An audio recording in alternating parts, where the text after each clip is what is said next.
Jane Eyre, obra de Charlotte Brontë, parte 25ª. Atendi seu pedido. O relógio continuava em seu tic-tac. Ele respirava depressa e baixo, e eu fiquei em silêncio. Assim se passou o quarto de hora. Ele guardou o relógio, colocou o retrato na mesa, levantou-se e parou diante da lareira. Agora, disse ele, aquele pequeno espaço foi dado ao delírio e à ilusão. Pousei minhas têmporas no peito da tentação e pus o pescoço voluntariamente em seu jugo de flores. Provei da sua taça. O travesseiro estava queimando. Há uma víbora na guirlanda. O vinho tem um gosto amargo. Suas promessas são vazias, suas ofertas são falsas. Vejo e sei tudo isso. Eu o fitava maravilhada. É estranho, prosseguiu ele, que por mais que eu ame Rosanna Oliver tão desesperadamente, com toda a intensidade do meu coração, cujo objeto é de uma beleza sublime, gracioso e fascinante, experimento, ao mesmo tempo, uma consciência calma e cristalina de que ela não seria uma boa esposa para mim, senhorita Jane Eyre. Não é a companheira mais adequada, sei disso. Eu descobriria isso 1 ano apenas após o nosso casamento, e há 12 meses de enlevo haveria de se seguir uma vida de arrependimento. Isso eu sei. Que estranho! Não pude evitar de exclamar. Enquanto algo em mim, ele prosseguiu, é intensamente sensível aos seus encantos, algo mais se impressiona profundamente com seus defeitos. São tais que ela não poderia se interessar por nada que eu aspiro, cooperar em nenhuma tarefa a qual eu me dedique.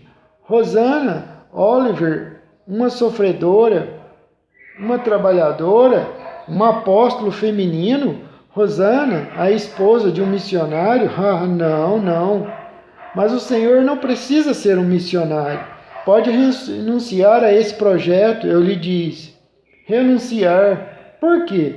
Minha vocação, meu grande trabalho, o alicerce que construo na terra para uma mansão nos céus, minhas esperanças de ser incluído no grupo que fundiu todas as suas ambições na ambição gloriosa da melhoria de sua raça, de levar o conhecimento ao reinado da ignorância, de se substituir a guerra pela paz, a submissão pela liberdade, a superstição pela religião, o medo do inferno pela esperança do céu?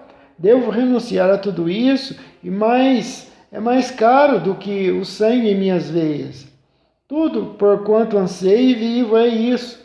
Após uma pausa considerável, Smith John Rivers disse, e a senhorita Rosanna Oliver, seu desapontamento e tristeza não lhe interessam?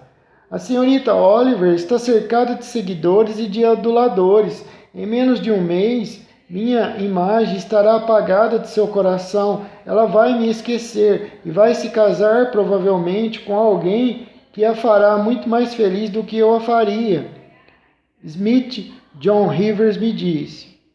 Fala com bastante frieza, mas o conflito o faz sofrer, está definhando, eu lhe disse. Não, se estou um pouco magro, é a ansiedade diante de minhas perspectivas, ainda incertas, de minha partida continuamente procrastinada. Hoje mesmo pela manhã fiquei sabendo que meu sucessor, cuja chegada venho aguardando por tanto tempo, não terá condições de estar pronto para me substituir nos próximos 3 meses. E talvez os 3 meses transformem em 6. O senhor estremece e fica corado sempre que a senhorita Rosanna Oliver entra na sala de aula. Mais uma vez, uma expressão surpresa passou pelo seu rosto. Ele não imaginara que uma mulher ousaria falar assim com um homem. Quanto a mim, sentia-me em casa com esse tipo de conversa. Eu nunca poderia manter um diálogo com mentes fortes, discretas e refinadas, fossem elas homens ou mulheres, até ultrapassar as barreiras da reserva convencional e atravessar o pórtico da confiança e conquistar um lugar junto à pedra do lar do seu coração. A senhorita é original, Jane Eyre, disse ele, e não é tímida. Há algo corajoso em seu espírito e penetrante em seu olhar, mas permita-me lhe dizer que não interpreta minhas emoções de forma inteiramente correta. Pensa que são mais profundas e intensas do que são. Dedica-me mais compaixão do que tenho direito de reivindicar. Quando ruborizo ou estremeço diante da senhorita Oliver, não sinto pena de mim mesmo, desprezo essa fraqueza. Sei que é ignóbil, uma mera febre da carne. Não posso afirmar uma convulsão da alma. Essa está firme como uma rocha acomodada nas profundezas de um mar inquieto. Saiba que eu sou o que sou, um homem frio e duro. Sorri incrédula. A senhorita tomou à força de armas meus segredos. Ele prosseguiu, que agora estão à sua disposição. Sou simplesmente, em meu estado original, despido daquela veste tingida com a qual a cristandade cobre a deformidade humana, um homem frio, duro e ambicioso.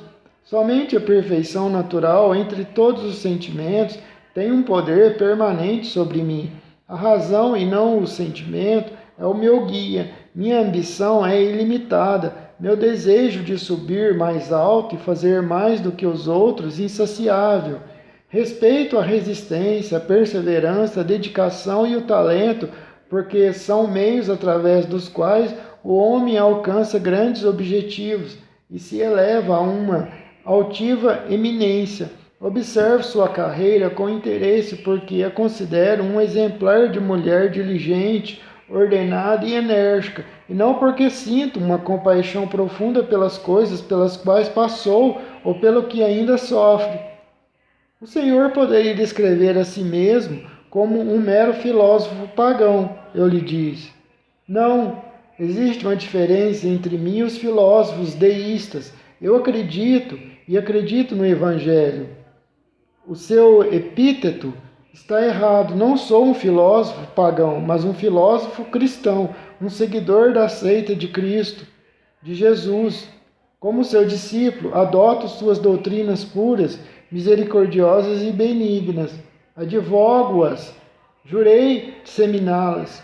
Conquistado desde muito cedo pela religião, ela cultivou assim minhas qualidades originais. Do pequenino germe à afeição natural, ela fez crescer a árvore frondosa, a filantropia. Das raízes viscosas da retidão humana, fez brotar um sentido de justiça divina. Da ambição de conquistar poder e renome para o meu miserável eu, ela fez a ambição de difundir o reino do meu Senhor, de conquistar vitórias para o estandarte da cruz. Foi isso que a religião fez por mim. Transformou a matéria original em algo melhor, podando e domando a natureza, mas não teve como erradicar a natureza, que tampouco será erradicada até que isto que é mortal se revista da imortalidade. Tendo dito isto, ele pegou o chapéu que estava na mesa, ao lado da minha paleta, olhou mais uma vez para o retrato. Ela é adorável, ele murmurou. De fato, lhe cabe o nome de Rosa do Mundo. E não posso pintar um outro como este para o Senhor? Eu lhe disse. Não, não quero. Ele colocou sobre a pintura a folha fina de papel em que eu costumava pousar a mão enquanto trabalhava, para impedir que o cartão se sujasse. O que ele subitamente viu nessa folha em branco era impossível dizer, mas algo atraíra seu olhar.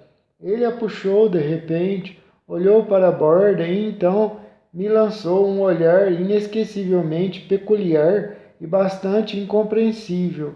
Um olhar que parecia notar cada detalhe em mim, em meu rosto e minha roupa, pois percorreu tudo depressa, penetrante como um relâmpago.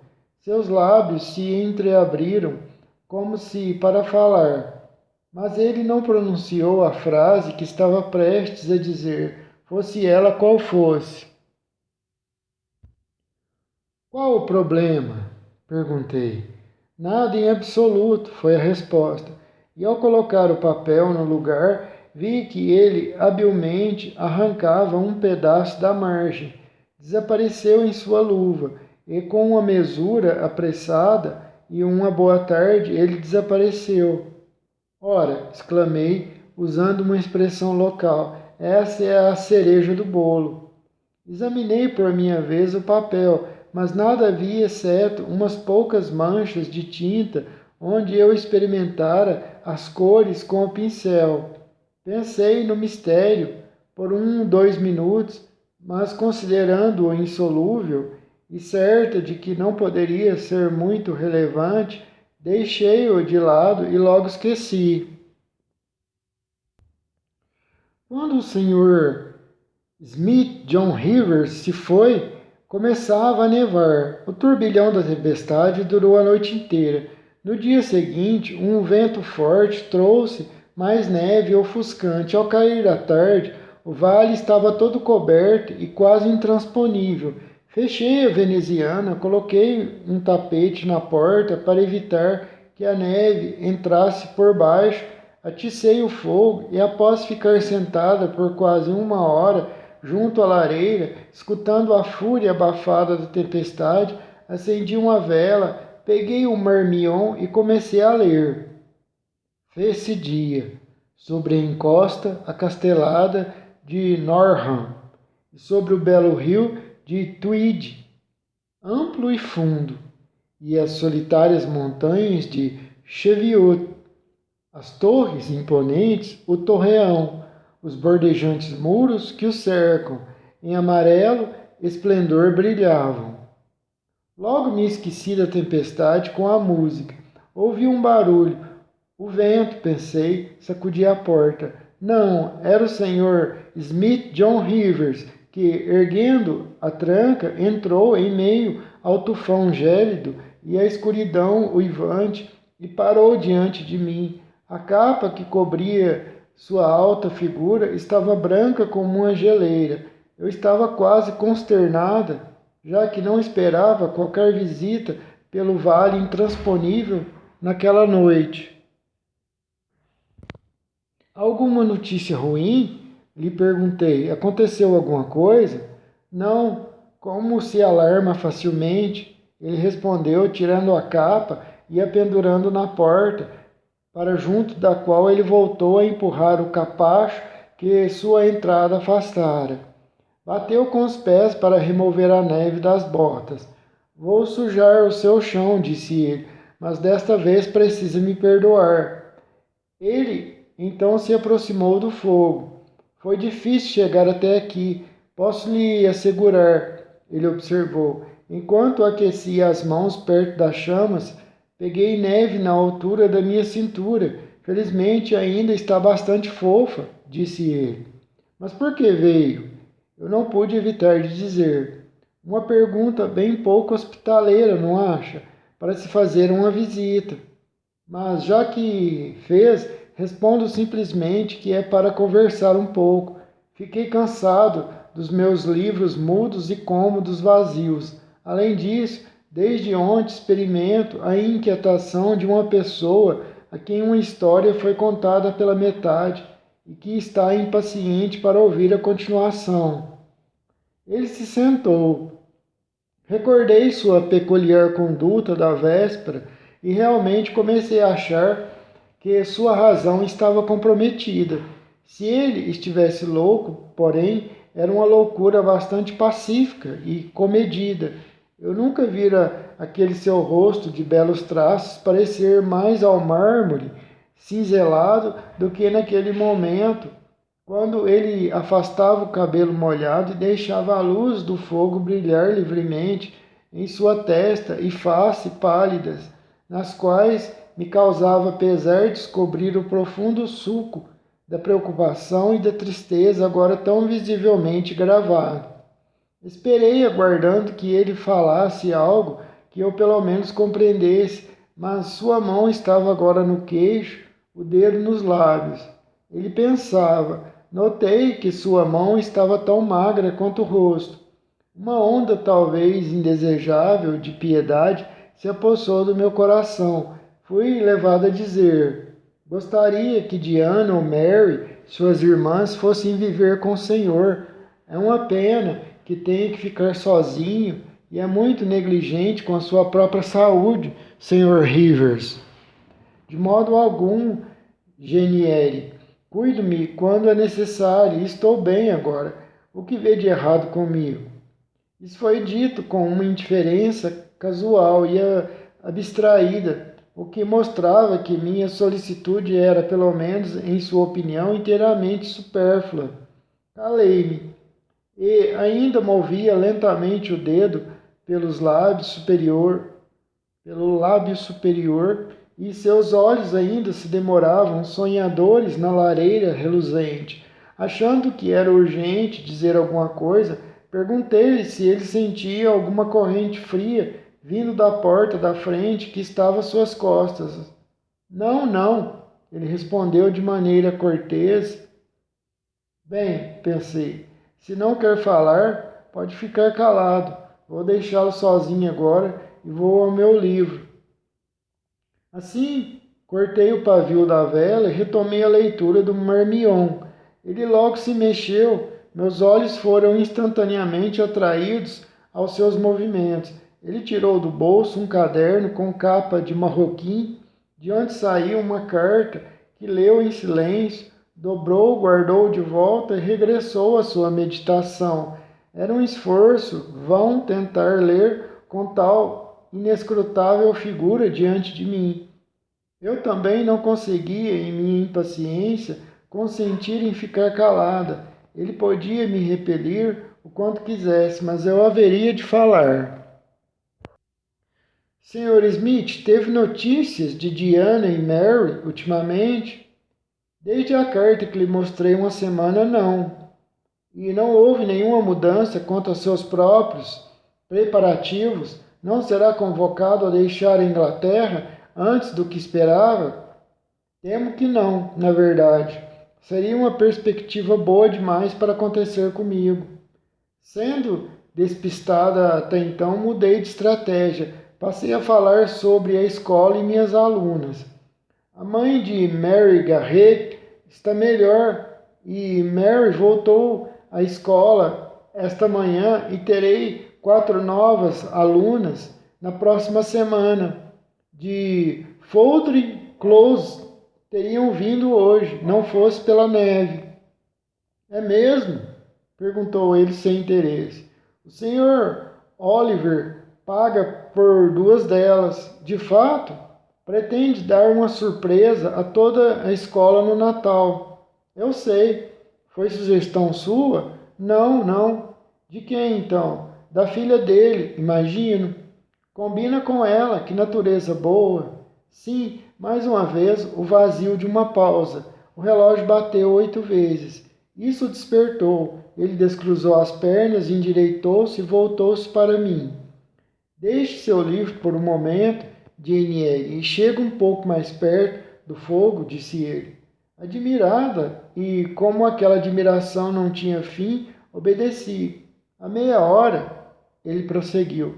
Falei de minha ansiedade em ouvir a continuação de uma história.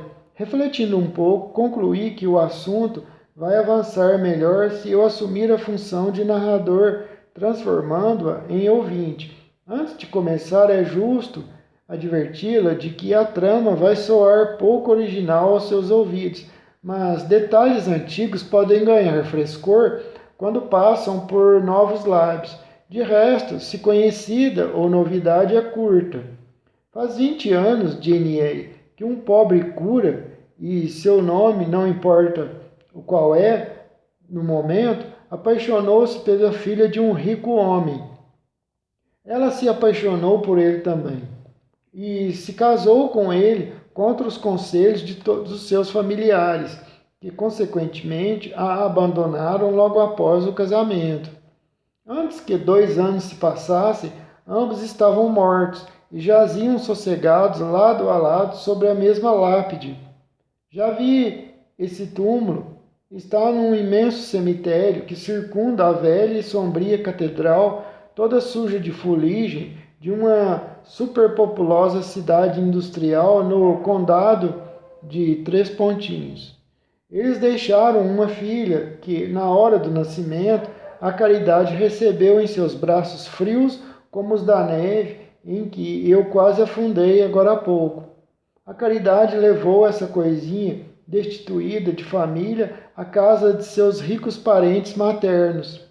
Foi criada por uma tia chamada agora, eu passo os nomes, Senhorita Reed, de Casteridge. Alarma-se. Ouviu algo? Acredita que seja somente um rato passando pelas vigas da escola aqui ao lado. Ela foi um celeiro antes de ser reformada e modificada, e os celeiros costumam ser assombrados por ratos, Jane Eyre. Continuando. Ouça, Jane Eyre. A senhorita Reed ficou com a órfã por 10 anos. Se a menina era feliz com ela ou não, não sei dizer, pois nunca fui informado. Mas ao final desse período ela foi transferida para um local conhecido, nada menos que a escola de Lowood, onde a senhorita mesma residiu por tanto tempo. Parece que sua carreira ali foi ilustre. De aluna ela passou a professora, como a senhorita. Realmente me ocorre que há paralelos entre a história dela e a sua. Ela saiu de lá para se tornar educadora. Mais uma vez, seus destinos se assemelham. Passou a se encarregar da instrução da protegida de um certo Sr. Rochester. Sr. Rivers, eu interrompi. Posso adivinhar seus sentimentos, Jane, disse ele, mas controle-os por um momento. Já estou quase terminando a história. Ouça-me até o fim. Do caráter do Sr. Rochester eu nada sei, além do único fato de que ele ofereceu um casamento honrado à jovem e que no altar ela descobriu que ele tinha uma esposa ainda viva, embora louca. Quais foram sua conduta e suas propostas subsequentes é uma questão de pura conjectura. Mas quando procuraram pela educadora, descobriu-se que ela se fora. Ninguém sabia quando, para onde ou como. Ela deixara Thorneyfield Hall durante a noite. Todas as buscas de seu paradeiro foram em vão. Vasculharam a região toda, por todos os lados. Nenhum vestígio de informação pôde ser obtido. Contudo, era de muita urgência que ela fosse encontrada. Anúncios foram colocados em todos os jornais. Eu próprio recebi uma carta de um certo Sr. Briggs, um advogado, comunicando os detalhes que acabo de relatar. Não é uma história curiosa, Jane Eyre? Diga-me somente uma coisa, eu pedi. E já que sabe tanto, com certeza pode me dizer. E quanto ao Sr. Rochester? Como e onde ele está? O que está fazendo? Ele está bem? Lhe perguntei. Não tenho conhecimento de coisa alguma relativa a esse Sr. Rochester. A carta não o menciona, exceto para narrar a tentativa fraudulenta e ilegal a qual me referi. A senhorita deveria perguntar o nome da educadora e a natureza do evento que requer sua presença. Ninguém foi a Thorneyfield Hall, então? Ninguém viu o Sr. Rochester? Perguntei-lhe. Suponho que não. Mas escreveram para ele? Claro que sim. E o que ele disse? Com quem estão suas cartas? O Sr. Briggs conta que a resposta ao seu requerimento não veio do Sr. Rochester, mas de uma senhora. Está assinada por Alice Fairfax. Senti-me infeliz e consternada. Meus piores temores deviam então ser verdadeiros. Era bem provável que ele tivesse deixado a Inglaterra e corrido em imprudente desespero a algum velho antro do continente, e que ópio para seus imensos sofrimentos, que objeto para suas fortes paixões teria ele buscado lá. Não ousei responder a pergunta. Ah, meu pobre senhor, outrora quase meu marido, que eu tanto chamara de meu querido Edward Rochester. Ele deve ter sido um homem mau, observou o Sr. Smith John Rivers. O senhor não o conhece, não emito uma opinião sobre ele, eu disse com fervor. Muito bem, ele respondeu contido. De fato, minha cabeça não está ocupada com ele. Preciso terminar a história, já que não quer perguntar o nome da educadora, devo dizê-lo por conta própria. Fique, tenho aqui. É sempre melhor conferir pontos importantes por escrito, confiados ao preto e branco. E o caderno foi mais uma vez apanhado, aberto, vasculhado. De seus compartimentos foi extraído um pedaço amassado de papel, rasgado às pressas. Reconheci na textura e nas manchas de ultramarino, laca e vermelhão a margem furtada do papel com que cobria o retrato. Ele se levantou e segurou perto dos meus olhos, e eu li, traçadas em tinta nanquim, com minha própria caligrafia, as palavras de Inieri, certamente fruto de algum momento de abstração. Briggs me escreveu sobre a fugitiva de Inieri, disse ele. O seu e o nome dela são idênticos. Os anúncios indagavam sobre Jane Eyre. Eu conheci uma Jane Eyre, que é você. Confesso que tinha minhas suspeitas, mas foi só ontem à tarde que elas se viram confirmadas. Você, Jane Eyre, fugiu de uma família como eu suspeitava. Reconhece o nome e renuncia à verdade? Sim, reconheço o nome, mas onde está o Sr. Briggs? Ele talvez saiba mais do Sr. Rochester, que é o que me interessa.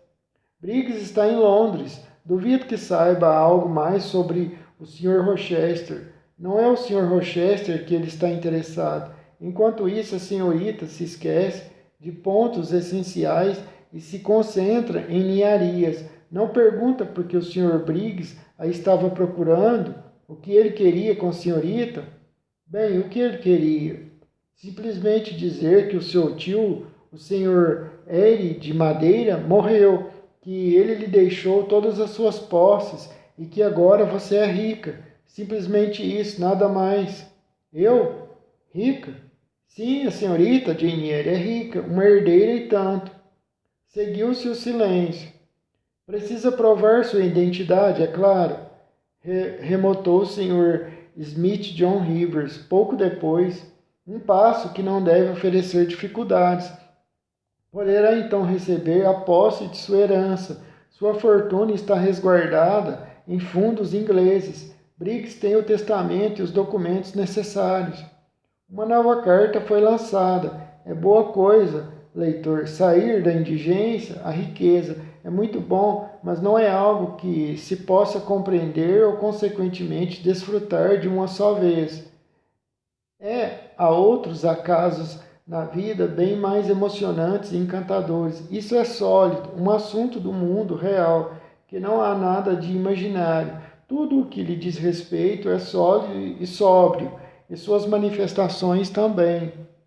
A pessoa não pula, saltita e dá vivas quando fica sabendo que recebeu uma fortuna. Começa a considerar responsabilidades, ponderar negócios e, sobre uma base estável de contentamento, surgem graves preocupações.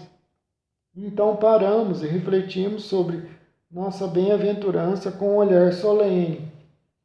Além disso, as palavras legado e herança vêm lado a lado com as palavras morte e funeral. Acabo de saber que meu tio estava morto, meu único parente.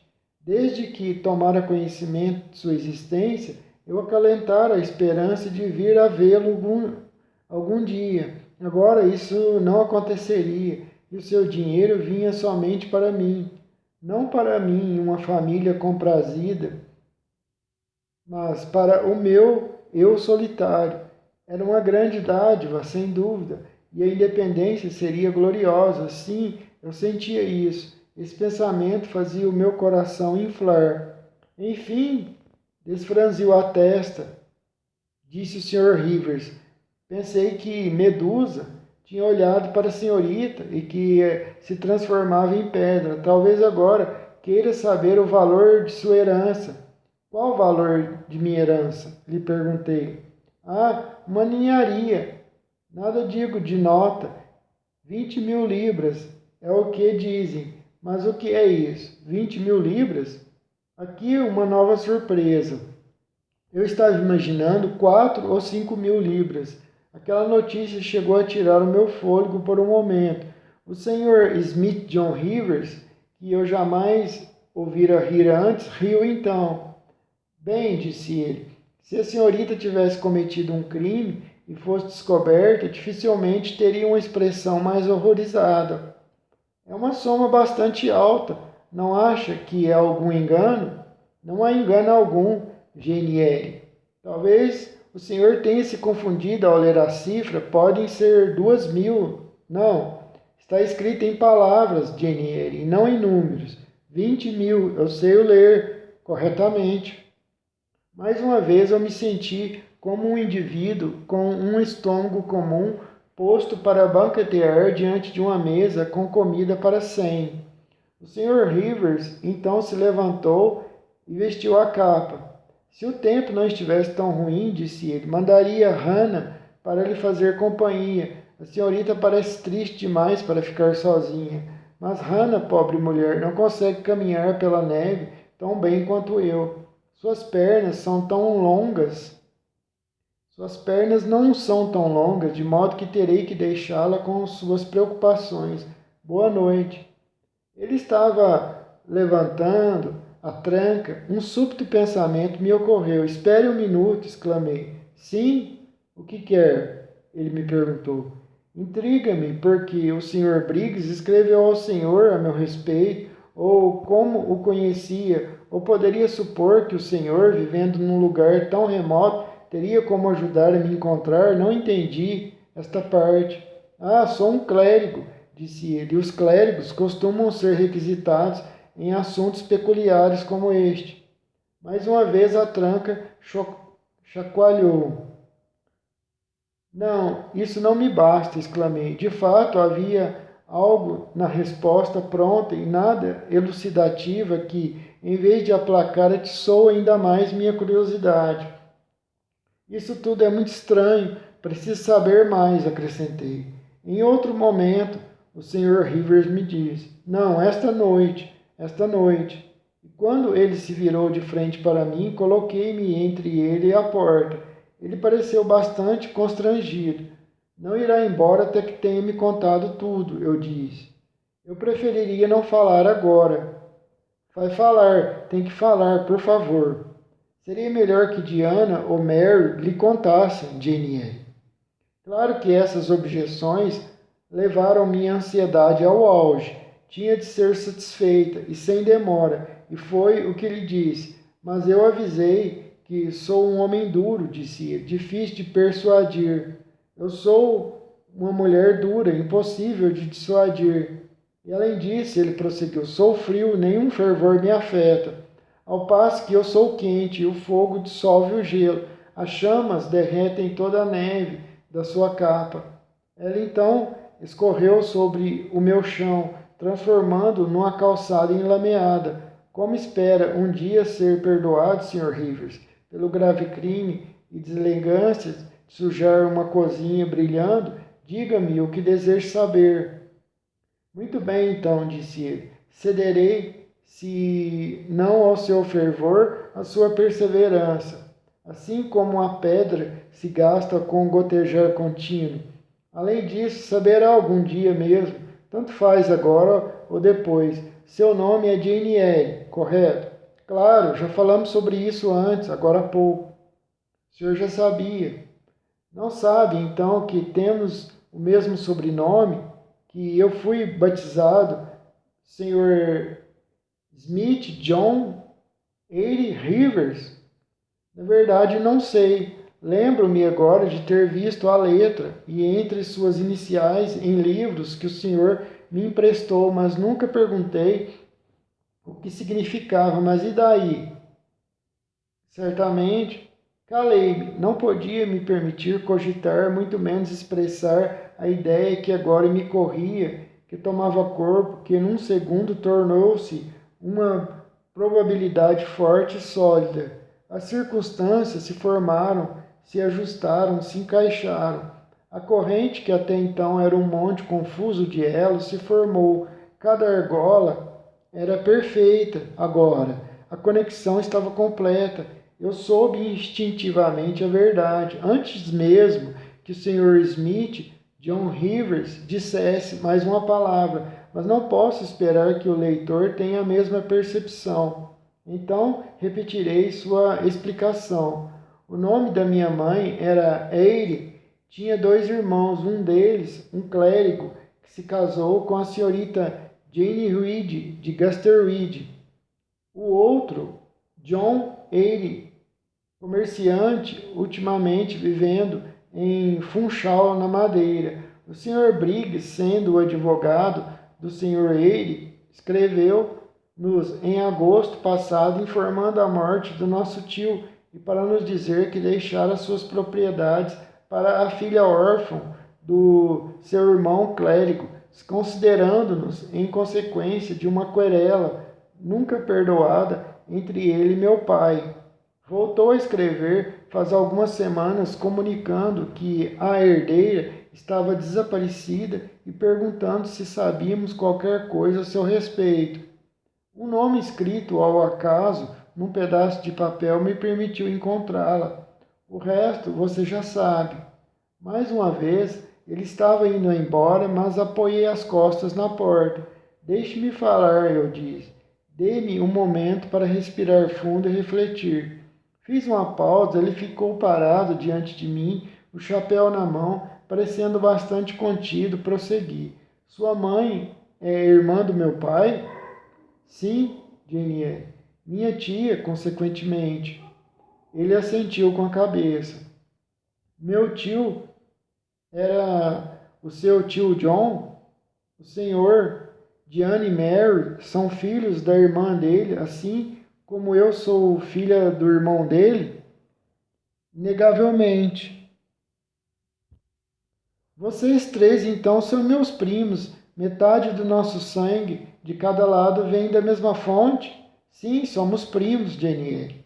Fiquei olhando para ele. Então eu tinha encontrado um irmão de quem podia me orgulhar, que podia amar, e 2 irmãs cujas qualidades eram tais que, mesmo as conhecendo somente como estranhas, haviam já me inspirado um genuíno e um afeto, admiração, uma genuína admiração e um grande afeto. As 2 moças que, ajoelhada no chão molhado, espiando pela janela baixa da cozinha de Moor House, eu observara com tão amarga mistura de interesse e desespero, eram minhas parentes mais próximas. E o jovem e imponente cavalheiro que me encontrara quase morta diante de sua porta tinha meu sangue. Que destino! Como é o destino, gloriosa descoberta para uma infeliz desgraçada como eu. Isso sim era riqueza, riqueza para o coração. Diana e Mary, que eu tanto amo, são minhas parentes. Uma mina de afetos puros e genuínos a isso tudo. Uma benção resplandecente, vívida e extasiante, não como a dádiva pesada do ouro, opulenta e bem-vinda a seu modo, mas cuja carga era opressiva. Bati palmas de súbita alegria. Meu pulso disparou, senti um fremito nas veias. Ah, fico tão feliz, exclamei. O Sr. John sorriu.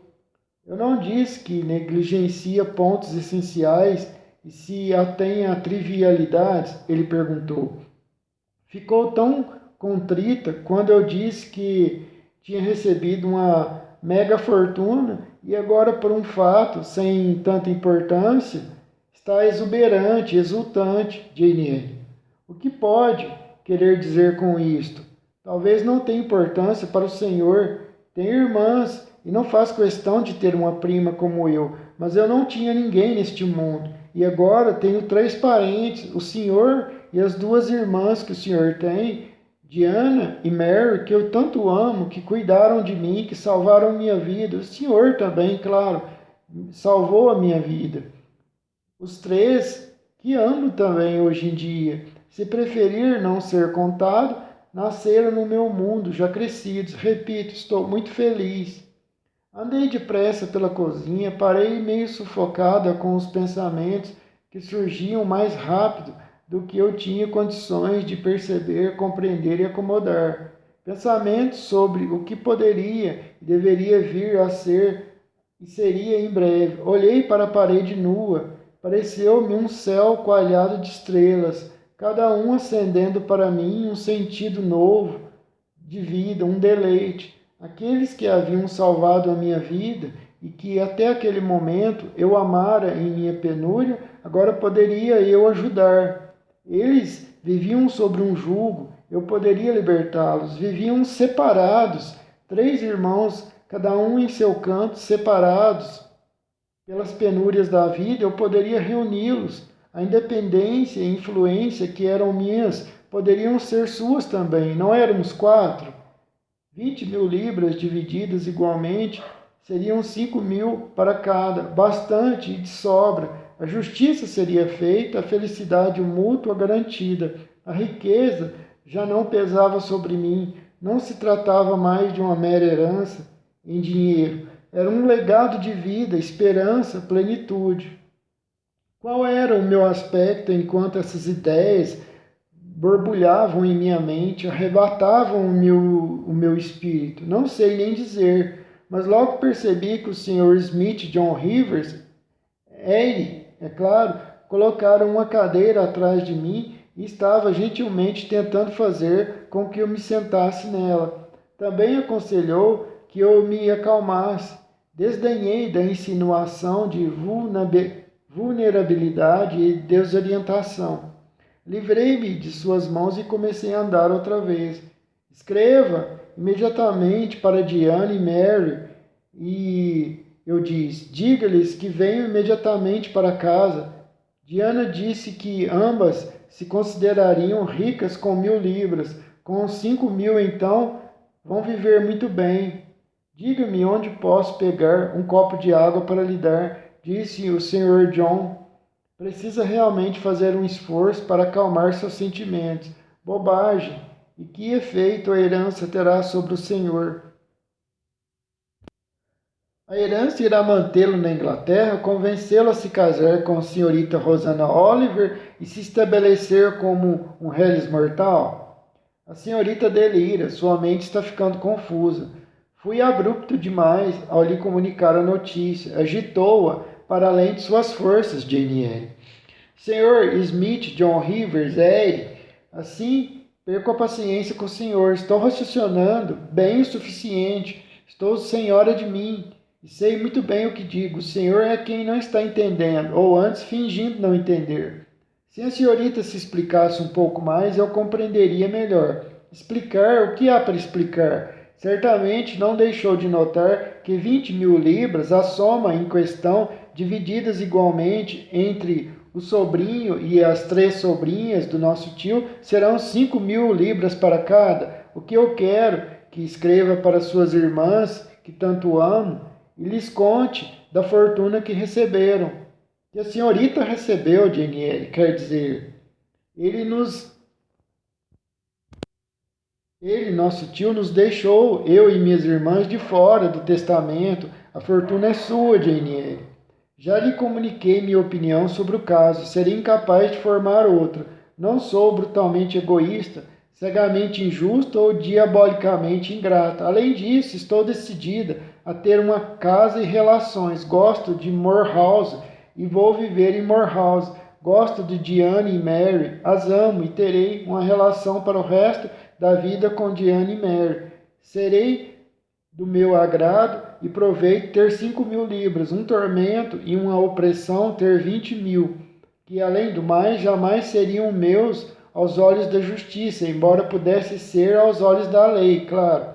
Deixo a vocês então o que me é inteiramente supérfluo, que não haja oposição ou discussão. Vamos concordar e decidir a questão imediatamente. Está agindo por impulso, Jane Eyre, me escute. Está agindo por impulso. Precisa de alguns dias para pensar melhor sobre uma questão tão importante como essa. antes que sua palavra possa ser considerada válida e definitiva. Não posso escrever para Diane e Mary vir para cá assim, de um momento para o outro. É melhor você pensar direito. Ah, se tudo de que duvida é a minha sinceridade, fico mais calma. Percebe a justiça do caso? De fato, vejo certa justiça, mas é contrária ao habitual. Além disso, a fortuna inteira é direito seu. Nosso tio acumulou-a por seus próprios esforços e era livre, claro, para deixá-la a quem quisesse. Deixou a você, Daniele. Deixou-a para a senhorita, e a justiça permite que fique com ela e não nos dê um centavo. Pode, com a consciência tranquila, considerá-la inteiramente sua. Não nos deve nada, Daniele.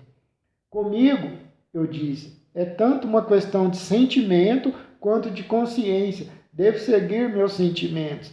É tão raro poder fazer isso. Mesmo que o senhor discuta, objete e me aborreça durante um ano, eu nunca poderia renunciar ao delicioso prazer do qual tive apenas um vislumbre, pagar em parte uma dívida imensa de amor e ter amigos para o resto da vida. Pensa assim agora, retorquiu o Sr. Smith John Rivers, porque não sabe o que é ser dona de uma riqueza como essa, ou, consequentemente, desfrutar dela. Não consegue, Daniele, ter uma noção da importância que 20.000 libras haveriam de lhe dar, ou do lugar que lhe permitiriam ocupar na sociedade, ou das perspectivas que abririam. Não tem como. O senhor, interrompi-lhe, não tem como imaginar um anseio que nutro por amor fraternal. Nunca tive uma casa, nunca tive irmãos ou irmãs. Quero tê-los agora e terei. Não está relutante em admitir que é meu parente, está? Jane, eu serei seu irmão. Minhas irmãs serão suas irmãs, sem que precise sacrificar seus direitos. Não é isso que estou dizendo. A fortuna é sua. Nós gostamos de você, somos teus irmãos, mas não queremos o seu dinheiro. Irmão? Sim, a distância de 1.000 léguas. Irmãs? Sim, trabalhando como escravas em casa de estranhos, a léguas e léguas, centenas de léguas de mim. Como assim? E eu, rica, engasgada de um ouro que não ganhei com meus esforços e que não mereço, vocês sem um centavo? Que ótima igualdade e fraternidade, Sr. Smith John Rivers. União estreita, amizade íntima. Mas, Jane, suas aspirações a laços familiares e felicidade doméstica podem se realizar de uma maneira completamente distinta. Você pode se casar, pense nisso. Bobagem. Mais uma vez, casar-me? Eu não quero me casar e nunca hei de me casar. O homem que amo está para sempre separado de mim. Ele se chama Sr. Rochester. Não posso me casar com ele, não me casarei com nenhum outro. Não tem como afirmar isso. Essas palavras levianas são prova da agitação que a domina, Daniele. Tenho total condição de afirmar isso, Sr. Smith John Rivers. Sei como me sinto, como são avessas as minhas inclinações à menor ideia de casamento. Ninguém me quererá por amor e eu não serei considerada à luz de uma mera especulação financeira. Não quero um estranho que não será compreensível, alguém de natureza diferente da minha. Quero minha família, pessoas com as quais compartilhe inteiramente meus sentimentos. Diga mais uma vez que será meu irmão. Quando falou essas palavras, fiquei plena, fiquei tão feliz. Repita-as, se puder repeti-las com sinceridade. Acho que posso. Sempre amei minhas irmãs e sei em que se baseia meu afeto por elas. Respeito pelo seu valor, por seus talentos. A senhorita também tem princípios e uma mente talentosa, Jane. Seus gostos e hábitos se parecem aos de Diane e Mary. Sua presença me é sempre agradável. Em nossas conversas já faz algum tempo que venho encontrando um saudável refúgio. Sabe disso? Sinto que posso fácil e naturalmente abrir-lhe espaço no meu coração como minha terceira e mais jovem irmã. Obrigada, isso me contenta por enquanto. Agora é melhor ir, pois se ficar mais tempo talvez acabe voltando a me irritar com algum escrúpulo desconfiado. E a escola, senhorita Jane Eyre? Precisará ser fechada, imagino. Não, vou manter o posto de professora até que consigam uma substituta. Ele sorriu satisfeito. Cumprimentando-nos com um aperto de mão, ele se foi. Não preciso narrar em detalhes os esforços que tive de fazer e os argumentos que usei para que os assuntos relativos à herança fossem decididos como eu queria. Foi uma tarefa muito difícil, mas como eu estava inteiramente decidida, como meus primos viram que estava real e inamovivelmente determinada a fazer uma divisão equânime da propriedade, como deviam em seu coração sentir a honestidade da intenção e, além disso, ter uma inata consciência de que em meu lugar faria o mesmo, por fim consentiram que o assunto fosse levado à justiça. Os juízes escolhidos foram o Sr. Oliver e um competente advogado. Ambos compartilhavam da minha opinião. Consegui o que queria. Os instrumentos da transferência foram estabelecidos. O Sr. Smith, John Rivers, Eddie, Diana e Mary e eu passamos a ser cada um proprietário de uma parte da fortuna. Estávamos perto do Natal, quando tudo foi resolvido. O período das férias se aproximava. Fechei a escola de Morton, cuidando para que a despedida não passasse em branco. A sorte se abre de forma maravilhosa, assim como o coração, e oferecer algo, quando recebemos tanto, é apenas dar vazão à extraordinária efervescência das sensações.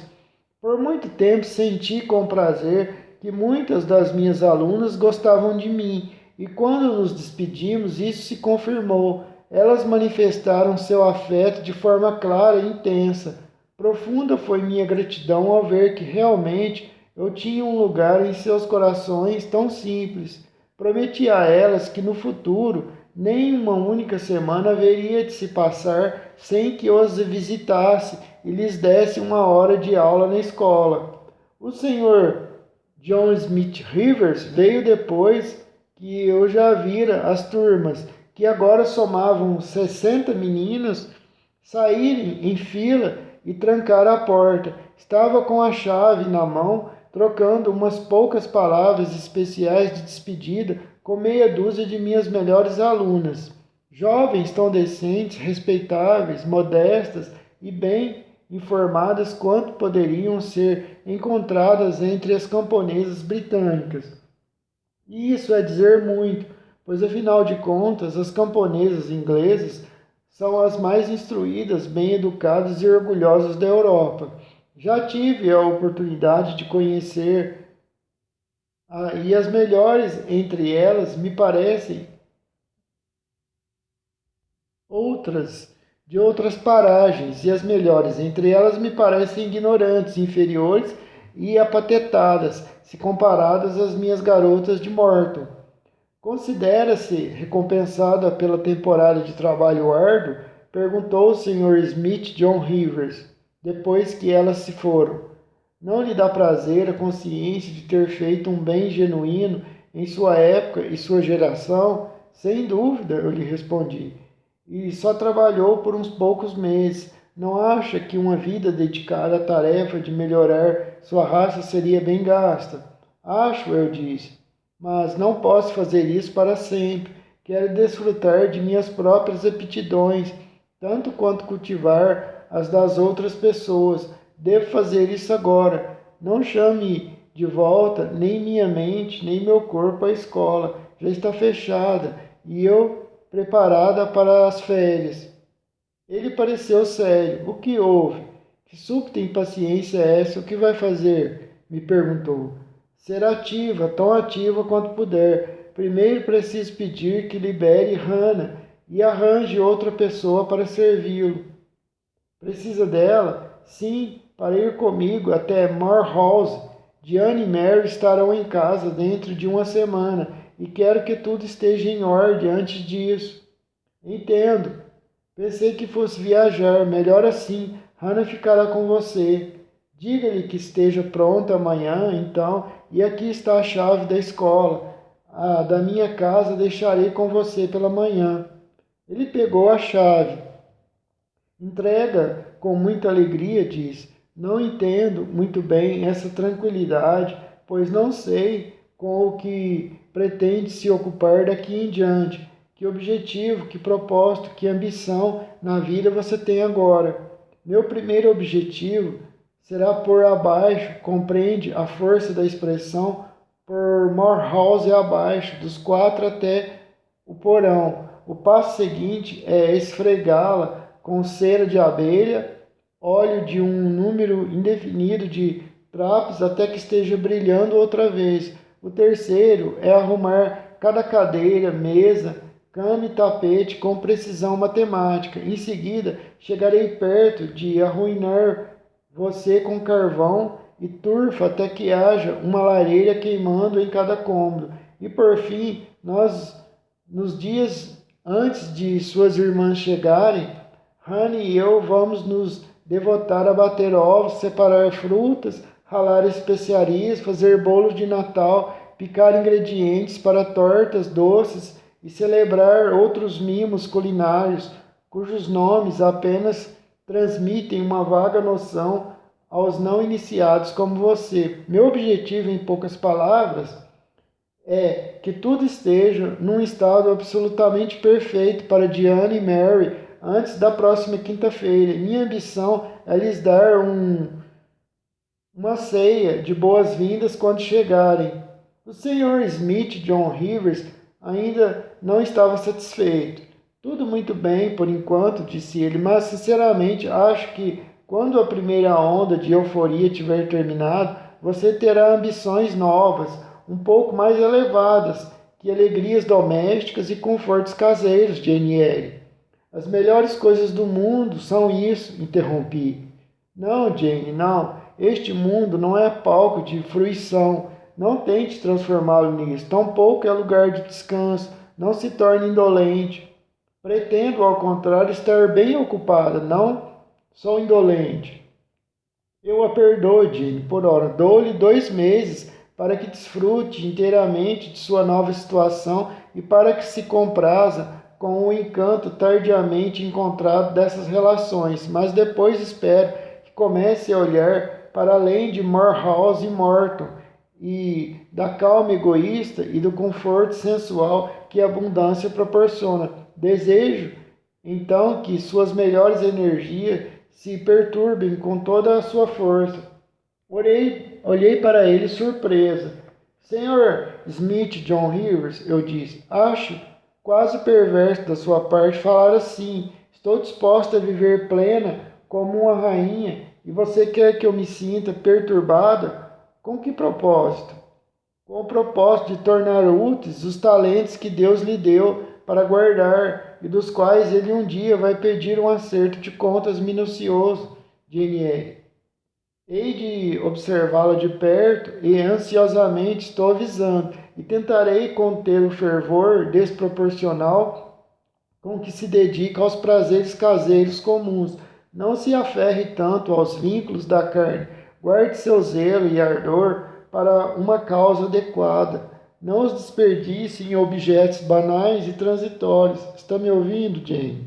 Sim, como se você estivesse falando grego. Sinto que tenho motivos suficientes para ficar feliz e vou ficar feliz. Até logo. De fato, estive feliz em Morehouse e trabalhei duro, bem como Hannah. Ela ficou encantada em ver como eu me entusiasmava naquela casa virada de ponta cabeça, como eu podia escovar, tirar o pó, limpar e cozinhar. E, de fato, depois de um dia ou dois de confusão absoluta, foi uma alegria invocar pouco a pouco a ordem no caos que nós mesmas tínhamos criado. Eu fizera previamente uma viagem até S3 pontinhos para comprar móveis novos, tendo minhas primas me dado carta carta branca para implementar todas as alterações que eu desejasse, e separando uma parte do dinheiro com esse fim. A sala de estar comum e os quartos deixei mais ou menos como estava, pois sabia que Diane e Mary teriam mais prazer em reencontrar